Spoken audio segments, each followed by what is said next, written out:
Hello TCG and Lorcana enthusiasts, and welcome back to yet another Lorcana deck profile, where today we are checking out Resist Zoo or Sapphire Steel. This deck revolves around the idea of Cogsworth from Rise of the Floodborn being able to give all your characters resist. And then we're playing a couple of the other characters that have the ability to resist as well, but majority of our deck strategies around Cogsworth just giving all our guys resist. But on another note, as you can see here, these top cards right here are from the newest set coming on February 23rd, I believe. Otherwise, I'll put a little box here description that when exactly comes out for Into the Inklands. And I am happy about one thing. Atlantis, a really underrated Disney classic, in my opinion, is getting cards in this set, which is really cool. But we are only a couple weeks away from the official release of Into the Inklands. So it should be very interesting how this is all going to warp the meta. So we only have a few more deck profiles for decks post Rise of the Floodborn before we're talking decks post Into the Inklands. But anyways, let's do the card by card.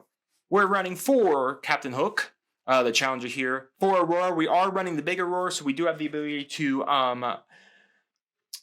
shift this Aurora into the big Aurora, but she's also here to be the 2 questing Aurora. We have 2 Caterpillar because he does quest for 3, and once we start giving him all that resist, he is a little tougher to take down. So questing for 3 on a 3-cost body is very strong. We're running 4 of the Prince that has Bodyguard plus resist 1 with Cogsworth. He goes to resist 2, so being a Bodyguard is just very strong. We're running 3 Little Tinkerbell. We're running 4 of the Harem Flaversham. We are running the Popsicle engine in here because we are Sapphire. So 4 of the Flaversham. We're running 4 Nickwa to cycle back our Popsicles.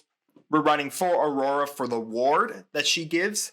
Because again, resist doesn't protect us from destruction or pick destructions or anything like that, but ward does. So giving all our stuff ward, especially our Cogsworth's ward, is just very, very good because we can protect them. That's what we want to do. By the way, this is also Floodborn as well. Anyways, we're running 4 of the Cogsworth that gives everything on the board resist 1. He does naturally come with ward. I totally forgot about that, but all the other things we want to keep protected from being selected for destruction, like our Caterpillar, like our Auroras, like anything else on our board. So it's just nice to have the ward and just kind of protect overall. I could definitely see you knocking this out, but I think ward is still very good because there are still very good cards that select where the damage goes. So like I said, 4 of the Cogsworth that gives resist. We are playing the 4 Beast. It's just a very, very good, very, very strong steel card. As long as he's not damaged, he's drawing you 2 cards a turn. We're running 4 of the Big Tinkerbell, 2 of the Hades. You could bump this up to 3, but we're only running 2. We really don't enter a lot of the late game. We're kind of winning pretty well in like mid game because a lot of our stuff is questing for almost 2 to 3 lore a turn. Then for some songs, I'm running 3 Let the Storm Rage On, 2 Strength of a Raging Fire. We'll have some ability to get a good board presence going. And then I have 4 Let It Go. Then I'm running also 4 Grab Your Sword. And finally, for items, I'm only running 4 Popsicle.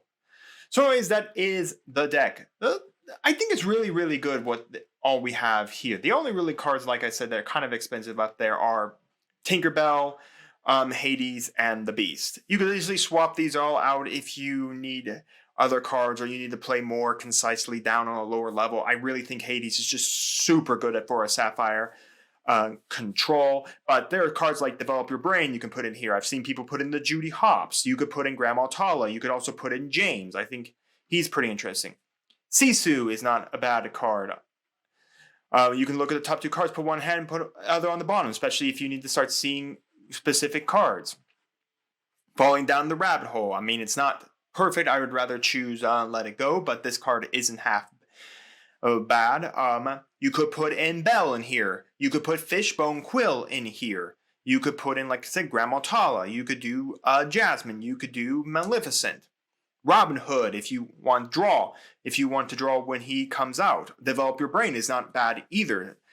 So you could do that. Like I said, Fishbone Quill is really good to quickly speed up into getting things. You could play the Mickey Mouse and even one jump ahead if you want to get a little ramp going here. You could put the Cinderella package in here for the draws. You could do the Binja or the Beast if you feel like you need control against items like Popsicles. so that your opponent's forced out. I've seen people play as Jafar. You could put him, Robin Hood. You could easily put Tiana in here so that you could use for her control aspect, so you don't have to ever worry about items. You could put in the Huntsman and give him some resist, and then again draw that one, discard that one, and then gain 2. You could put in Aladdin. You could put in Cerberus. You could put in some more blockers. You could put in this Prince Eric instead of the Prince. If you wanted to for some control, again, maybe some draw power, a whole new world. So really just kind of function the deck how you feel you want to function the deck. If you feel like you want more like resist-like characters, then putting in that big Cinderella, the little Cinderella, big Cinderella line in there. If you feel like you want to draw some things that have some hand advantage, we do have the Popsicle Engine, which gives us a good amount of drawing in this deck. So removing the Beast to put in some other like level 5 guys is not too bad. Again, Hades is just very, very good. While we don't have ramp in this deck, we can still get up to the 7 ink per turn and then just play him out for normal. Most of the time, we're probably not. This is probably like early mid late game. That's when we're probably going to bring him down. But you can easily swap him out for like Simba, 𝑇𝐻 if you want to play some control aspects in your resist zoo. Also, this gives you the ability for this Simba, especially because this Simba more or less because if he banishes a character, he gains a lore. This 𝑇𝐻 is a really good replacement for this Hades because being able to give yourself resist protects her, and then whenever she banishes a character, you just in a challenge you will gain 2 lore, so that's actually really good there. Hades doesn't give you any lore, and it just does spin the character back to your opponent's hand. If you feel like again you need more board control and want things that Hades can do, again, the newest card up here, Falling Down the Rabbit Hole, does make your opponent choose a character and put it into their inkwell. Now, it's not great because, again, the aspect is that this allows your opponent to choose. It's not Hades where I get to choose and spin it back, much like Let It Go does the exact same thing. But if you needed another card to spin stuff into force your opponent to spin something into their inkwell, that's another pick there. But you can let me know down in the comments your thoughts on this deck. What cards would you add? What cards would you change? What are you excited for about this deck? Do you think this deck can go forward and Into the Inklands? Also, if you've looked at some of the cards for Into the Inklands, let me know what you're excited for. I'm kind of excited to see Atlantis is getting some support. It's really cool to see that archetype coming in, and it's really cool what they're doing with the land cards as well. I think it's really going to shift the game altogether. It's really cool what Ravensburger's doing. I think it's really helping the game really change into being this more interesting style deck instead of just this basic, really easy Magic the Gathering like ripoff. Or clone, in essence. Well, let me know all of that down in the comments. And while commenting, do make sure to like the video, subscribe to the channel, and ring the bell so you can notify my videos go live for you. And we'll see you here next time on Mama Dragon's TCG.